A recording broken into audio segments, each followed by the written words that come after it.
வறண்ட நிலமும் கடுவெளியும் புஷ்பத்தை போல் செழிக்கும்.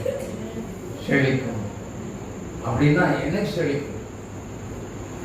என்னைக்கு இல்ல, இப்பவே செழித்து விட்டது. ஆமென்.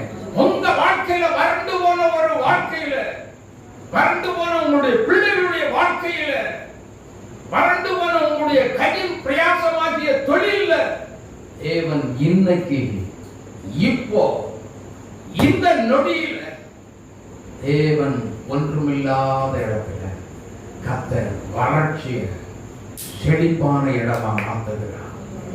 வறண்ட நிலம், கடுவெளி, புஷ்பத்தை போல் நல்ல அழகான ஊட்டி. இந்த சைடு போய் பாருங்க, கலர் கலரா, மஞ்சளா, ஒயிட்டா, ப்ளூவா, பிங்க் கலர்ல எல்லாம் வித விதமான பூக்களை தான் பார்த்தா என்ன சொல்லுவோம், என்ன அழகாக இருக்கு இறைவனுடைய படைப்பு, இறைவனுடைய இயற்கையின் படைப்பு எப்படி இருக்கு.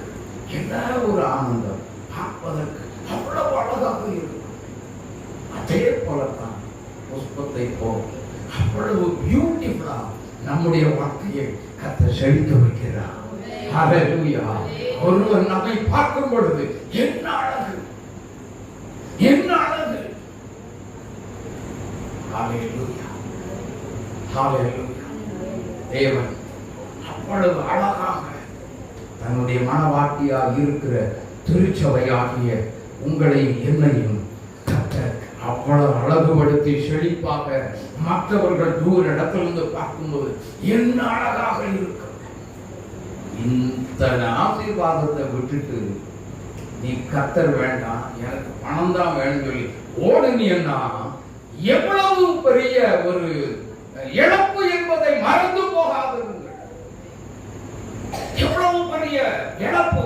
இப்படிப்பட்ட ஒரு செழிப்பான ஒரு கடுவெளி புஷ்பத்தை போல் அழகுள்ள பியூட்டிஃபுல் ஒரு புஷ்பத்தை போல் செழிப்பான ஒரு வாழ்க்கை எனக்கு வேண்டாம் என்று நீ உதறிவிட்டு போவாயானால், கர்த்தருடைய கட்டளைக்கு கீழ்ப்படியாமல் போவாயானால், தேவனுடைய சத்தத்துக்கு கீழ்ப்படியாமல் போவாயானால்,